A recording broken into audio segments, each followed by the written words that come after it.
If you're the type of person that struggles with navigating social media and you don't know what to post for your personal brand, this video could potentially change your entire life. This is actually the first episode of my solo cast called Recreated. So last week I asked my story on Instagram if they could give me some questions to, rattle off as a Q&A for this podcast. And they came up with a bunch. I chose a couple and I'm going to run with those. We're going to start off with the first one, and that one is just a simple, what drives you to create? And that's from Eleanor_06. What drives me to create is basically just knowing that I can make an impact on others. When I first started posting on Instagram seriously, I actually made this why for myself that was going to be empowering creatives through self-improvement, self-discipline. I think it was because I was lacking in that department when I got to college. I didn't necessarily know what I was going to do. I started to pick up different talks and podcasts and books about self-development. I really was loving it, but I just didn't really know what to apply it to because I was still in college. Wanted to empower other creatives because I knew I went through those mental blocks as I was an art student. So what a better way than to present my art and my self-discipline, self-development on social media to help other creatives. What drives me to create is to create as much as I possibly can that drives others to create more, so that I can become this beacon of inspiration for others and just help them put their passions out in front of other people as well. This one is from Bennett.Junkins. Should I delete everything off my profile and start fresh with content so my feed is cohesive? I don't think so. You should definitely just probably, if it's going to be a limiting factor for you to grow on social media and actually want to take it seriously and you need it to be cohesive and OCD, then do it. You know what I mean? But at the end of the day, it's not going to change whether you're going to go viral there or viral somewhere else, or build a community there or build it somewhere else, So if you can stick to something for more than 3 months and post consistently, find out what your niche is looking for, what people in your audience want to see from you, then you should just run it with the same account that you've been doing for a while, because you already have some people on there probably supporting you. So don't try to jump ship and try to find a brand new audience, because you already have a couple people that are going to be your first fans. So stick with that. That's a good question, though. A lot of people want to just throw away their account or start fresh, because the beginning is always more fun because you see so much more progress, but it's that middle part that makes people hate themselves. When I speak of the middle part, I don't mean the actual middle part of 1,000 to 10,000 followers. I mean the feeling before you actually feel some sort of engagement or you start to feel some sort of momentum. That's that middle part. How long can you wait till it works? Because I was willing to wait forever, pretty much. I already waited about 7 years for me to somehow conjure up enough motivation and inspiration in one given new year to actually implement all the things that I wanted to do. But it took me a ton of different trial and error periods, 5 to 10 different trial and error periods where I was really consistent for about 3 months. And yeah, it was embarrassing. A lot of my friends noticed and they asked me, hey, where's all the content at anymore? I love seeing your art. I love seeing you happy on my feed. And it was embarrassing. So I was like, how do I find out what they liked, find out whatever other people are liking, and how to attract people just like me? Or how do I help someone that's 1 or 2 steps behind me? All those things will help you find out what type of person you're trying to make content for. And the more data you have, the better. So if you ask your family members or you ask people around you, hey, do you like what I'm doing right now? Is it fun for you to see, or is it just fun because you know me? Once you're able to go 3 or 4 months with posting and not really needing to have any validation for it, that's when okay, I'm in this for the long haul. Let me just keep pushing at it, and 1 or 2 things are going to start to pop. But until then, you shouldn't expect a single bit of reinforcement or any sort of praise, because if you do, you're just going to be met with disappointment, and people are going to notice that in your content. They're going to see it through your videos. They're going to see it in your personality on your stories. You can read when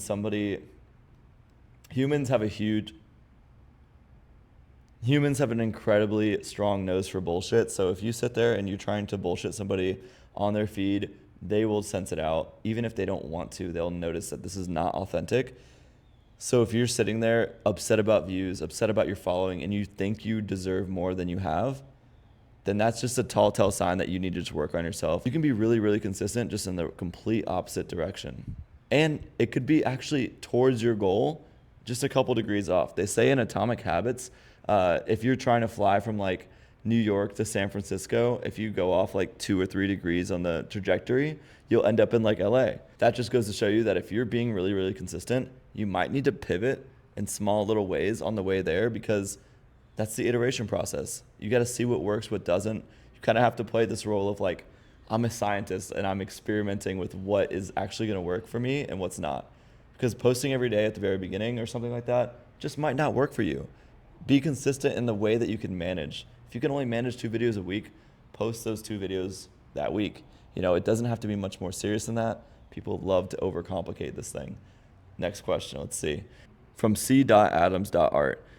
Do you have any goals on where you want to be in 5 to 10 years?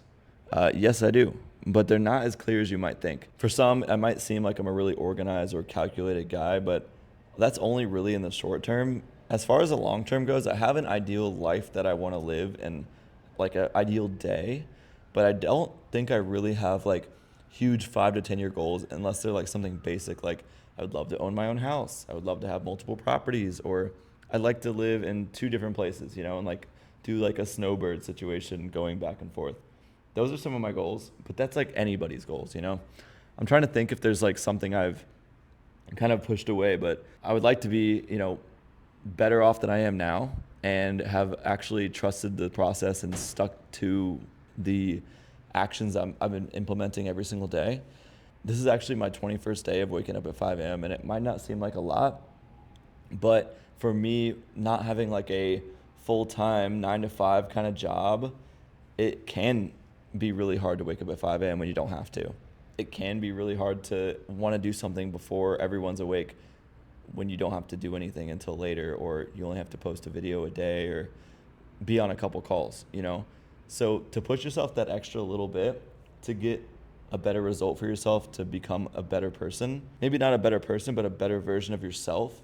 I think it just goes to show that like even like 5 or 10 years ago, I don't think I would ever expect myself to be standing in an art studio and talking to a camera on YouTube, you know? So I can't imagine what 5 or 10 more years is going to look like, but I know it's going to be great. And I know that it's like, back then I knew it was going to be great. I just didn't know exactly what it was going to be. I had some things set in place. Like, you know, I wanted to be an animator, but maybe I wanted to be an animator, but it wasn't necessarily what was good for me. Personally, I think I'm more aligned in that way of what I was planning on doing versus what I thought I was going to be doing. But yeah, 5 to 10 years, I usually just plan it out by the quarter. And, you know, I have all my goals set up for the end of till the end of the year.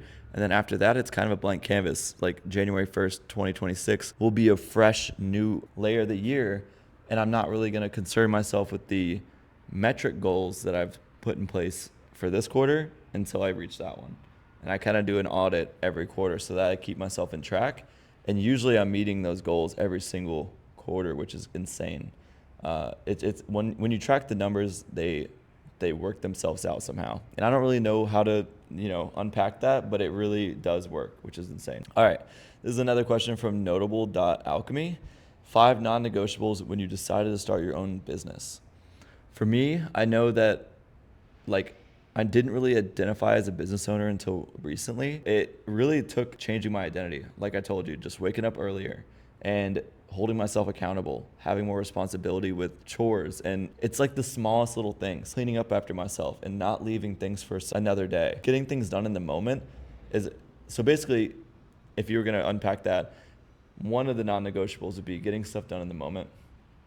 Another one would probably be changing my identity for the person that I want to become. Another one is to always lead with goodwill, and it'll come back to you. You know, a non-negotiable is like to always have goodwill, give things out for free, help people out if they don't have like the money for your product. Give them some time to feel the value from you so that maybe when they're in a better place, they can invest in you. And I think that always is true for anything. What you give is what you get, and that's what I was taught as a kid, so that's what I stick to. Let's see it. Maybe 2 more non-negotiables. It's kind of crazy because when I was thinking about the 4th one, what you give is what you get is exactly what going to the gym is also. You know, you give your energy to get more in return, you know? So that kind of principle applies to a lot of different things. So I guess getting active is the 4th one, but it really does tie into the third. Negotiables when you decide to start your own business would be number 5 is to leave it better than you found it, and that could be a client. Like for me, it's coaching. I teach mindset and content to creators. If they come in distraught, not knowing what to post, I really, really try my best to leave them with being better than they came in. I guarantee that they're going to be unrecognizable by the time they're done with me, just because their content's going to be better, their mindset's going to be better about life and social media. So unrecognizable in that way, and that's how I'm going to leave it better than I found it. Next question is from jacket_gypsy. What keeps you inspired? I think that's the same thing as what drives you to create in a way, but I'll answer it differently this time. So what keeps me inspired is seeing other people do better than me, like seeing other creators do it better keeps me fired up, keeps me wanting to do more. So this last weekend, I actually met up with the community that I'm in. It's called Content Circle. It's mostly a UGC community, but a lot of people are trying to run their personal brands in there. And I was hired on as a coach in there to teach personal branding. And I met up with a ton of these people. And I met up with a ton of these students in Tampa, which is insane. I met literally like 15 to 20 people this weekend in person that I only seen through a Zoom call. It's super inspiring to see that other people are hustling just as much as me online. When you actually see them in person, it's so different because you don't really see a lot of these people in the day-to-day life. Like I'm in my studio alone right now. I'm not around like a bunch of creators all the time. But when I'm online, obviously I'm seeing them more often and in my DMs, stuff like that. But in person was a whole nother beast. We actually went to the cold plunge and sauna in the morning, and it was like a cryotherapy room where we're all like shivering, and it was like a meditative, we had a guide. It was incredible. The owner of the community, Owen, he's great for throwing that and actually like planning out an itinerary for us. We went to brunch right after. We went shark fishing that night. They had a panel that night as well with like 2 entrepreneurs that were making over 7 figures a year. It was incredible. It was so fun to see and connect with people that are doing the same thing as you. And that's what keeps me inspired, is actually fueling the fire with a bunch of other people that are doing it just as much as I am. So I did get a lot of questions that were fairly the same, and that's fine because there's a bunch of different ways to answer these and a lot of different topics just by how you stated the question. But to the Liza_ says, what is your main motivation behind creating? And I think that's literally the same thing as like what I've already answered 3 times, but just to hammer down the fact that my main motivation is to inspire other people and help them work through the creative barriers that are in their mind. There are so many people who are afraid of what kind of criticism they'll get if they start posting about their passions, especially if they're not really great at posting videos. And if I can help them bridge that gap and, make their life that much better by actually indulging in the things that they love to do, then that's what's going to motivate me to create. I think keeping an I help statement in your head always can really help you, especially if you're a coach. But if you're just trying to like make great content, having an I help statement in your mind just for what kind of avatar you're trying to make your content for can really be effective. For me, it's I help creators upgrade their mindset and content. For you, it could be like I help people see the light in their life and smile more. It could be something super simple like that.